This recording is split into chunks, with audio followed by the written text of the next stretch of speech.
বন্ধুরা, বাড়িতে যেদিন মাছ মাংস বা শাক সবজি থাকবে না, চট করে কিন্তু তোমরা এই রেসিপিটা বানিয়ে ফেলতে পারো। এটা ভাত রুটির সাথে খেতে অসাধারণ লাগে, এমনকি ডাল ভাতের সাথেও কিন্তু এইটা ভাজা দিয়ে খেতে পারো। তাহলে কি বানিয়েছি চলো দেখে নেওয়া যাক। ভিডিওটা প্রথম থেকে লাস্ট পর্যন্ত দেখার অনুরোধ রইল। আমি সুস্মিতা রান্নাবান্নায় স্বাগত জানাচ্ছি। তোমাদের ভিডিওটা কেমন লাগলো প্লিজ কমেন্ট করে কিন্তু জানাতে ভুলবে না। যদি ভালো লেগে থাকে তাহলে লাইক অবশ্যই করে দেবে।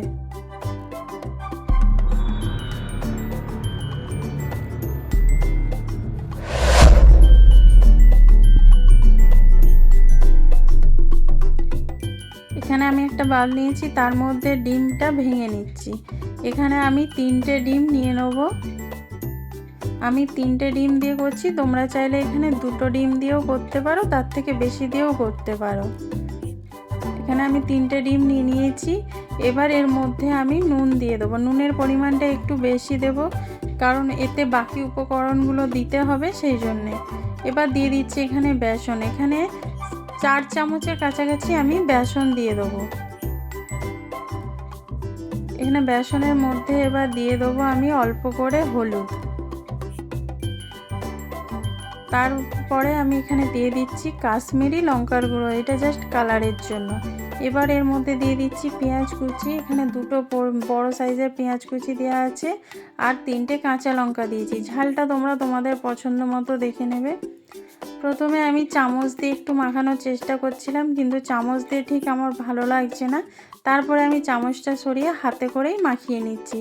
হাতে করে মাখালে যে কোনো জিনিসে কিন্তু মাখানোটা খুব সুন্দর হয়, তার স্বাদটাও কিন্তু একদম আলাদা হয়ে যায়। এতে কিন্তু কোনো রকমের জল দেওয়া যাবে না। এরকমভাবে আমি মাখিয়ে নিয়েছি। এই ডিমের যে জল অংশটা, তাতেই কিন্তু এই পুরোটা মাখিয়ে নিতে হবে। এবার গ্যাসেতে আমি কড়াতে তেল বসিয়েছি। তেলটা যখন গরম হয়ে গেল, তখন আমি ছোট ছোট বড়ার আকারে এগুলো ভেজে নিচ্ছি।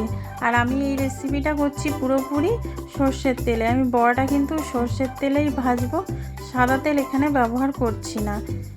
এই বড়াগুলো ভাজার পরে দেখবে কতটা বড় বড় হয়ে গেছে, আর এতটা সফট, এতটা নরম তুলতুলে হয়, তোমরা না বানালে বুঝতে পারবে না। অবশ্যই একবার বানিও, কেমন লাগলো কমেন্ট করে জানাতে কিন্তু ভুলবে না।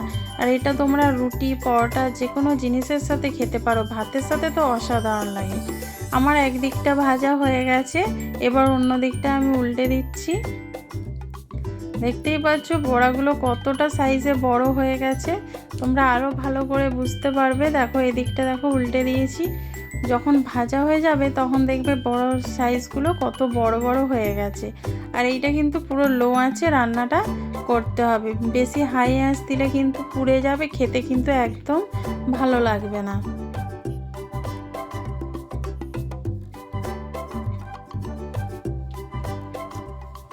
দেখো এখানে দেখতেই পাচ্ছ লাল লাল করে ভেজে নিয়েছি। দেখো বড়াগুলো কত বড় বড় হয়ে গেছে, তো ফুলে গেছে, দেখতেই পাচ্ছ, তোমরা দেখে বুঝতেই পারছো কতটা বড় হয়েছে। দেখো তোমাদেরকে তুলে দেখিয়ে দিচ্ছি। আমি এভাবে ভেজে সব নামিয়ে নেব।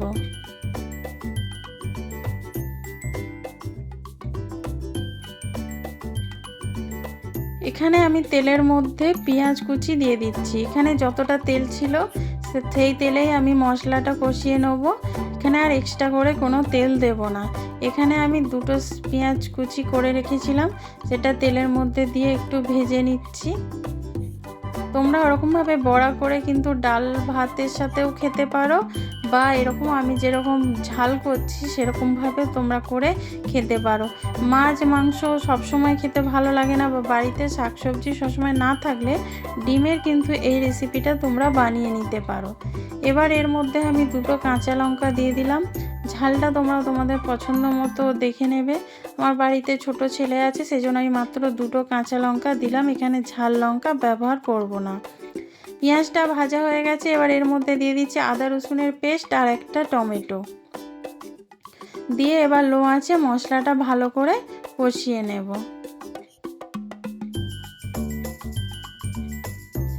এই রেসিপিটা তোমরা যদি একবার বানিয়ে দিতে পারো, বাড়ির সবাই কিন্তু খুব পছন্দ করবে, মাঝে মাঝেই বলবে ডিমের এই রেসিপিটা বানানোর জন্যে। আর এইটা কিন্তু কম ডিম থাকলেও কিন্তু একদম রেসিপিটা বানানো হয়ে যায়। এবার এর মধ্যে আমি কিছু গুঁড়ো মশলা দিয়ে দিচ্ছি, যেমন স্বাদ মতো নুন, তারপরে দিয়ে দিচ্ছি হলুদ গুঁড়ো, এর মধ্যে দিয়ে দেবো একটু ধনে গুঁড়ো,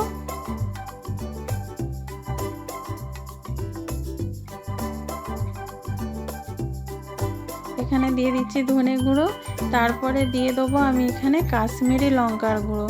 আমি এখানে কোনো ঝাল লঙ্কার গুঁড়ো ব্যবহার করছি না, আমি কালারের জন্য এখানে কাশ্মীরি লঙ্কার গুঁড়োটা ব্যবহার করছি। তোমরা তোমাদের পছন্দ মতো কিন্তু এখানে ঝালটা ব্যবহার করতে পারো। এবার লো আঁচে ভালো করে মশলাটাকে একটু কষিয়ে নিতে হবে। এই নুনটা দেওয়ার কারণে টমেটোটা একদম নরম হয়ে যাবে, গলে যাবে, মশলাটাও খুব সুন্দরভাবে কষানো হবে।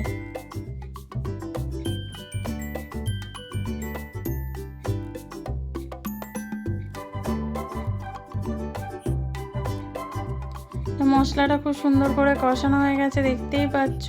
এবার এখানে আমি আলু কেটে রেখেছি, যেরকম আমরা আলু ভাজার জন্য আলু কাটি তার থেকে একটু মোটা সাইজের আলু সরু সরু করে কেটে নিয়েছি। একটু মোটা সাইজের মানে করতে হবে, আলু ভাজার মতন অত সরু না, সেই রকমভাবে কেটে নিয়ে এখানে মশলার সাথে একটু কষিয়ে নিচ্ছি।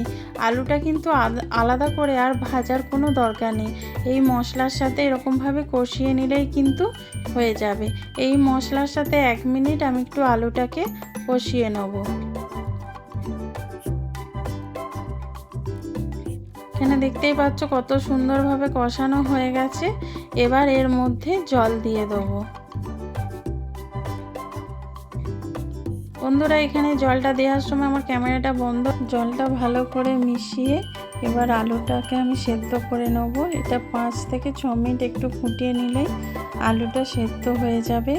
আলুগুলো যেহেতু খুব মোটা কাটা নেই, খুব তাড়াতাড়ি সেদ্ধ হয়ে যাবে। তারপর এখানে দেখতে পাচ্ছ ঝোলটা অনেকটা কমে গেছে, আলুগুলো একদম সেদ্ধ হয়ে গেছে। এবার এর মধ্যে ভেজে রাখা বড়াগুলো দিয়ে দেবো। আমি সব বড়াগুলো দেব না, কয়েকটা বড়া ঝুলে দেবো আর কয়েকটা ভাজা রেখে দেবো এমনি ভাতের সাথে খাওয়ার জন্য। তোমরা এরকমভাবে করে দেখো, খুব ভালো লাগবে। আর এইটা একটু জলটা বেশি করে দেবে, কারণ এই যে বড়াগুলো ঝোলটা টেনে নেবে আর ভাত দিয়ে খাওয়া হবে, সেই জন্য আমি এখানে একটু ঝোল ঝোল রাখবো। দেখো ঝোলটা ফুটে নেওয়ার পর দেখো বড়াগুলো আরও কত বড় হয়ে গেছে, বুঝতেই পারছো। আর বেশি ঘন করব না, তাহলে হচ্ছে জলটা একদম শুকনো হয়ে যাবে। এবার আমি নামানোর আগে কিছুটা ধনেপাতা আর গরম মশলা দিয়ে মিশিয়ে নামিয়ে নেব।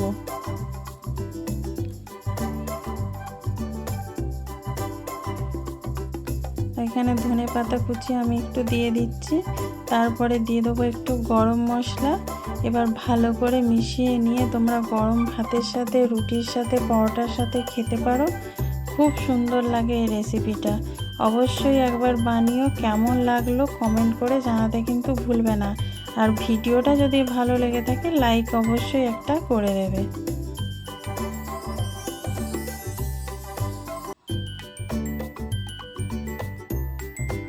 দেখো কালারটাও কত সুন্দর এসেছে, দেখতেই পাচ্ছ।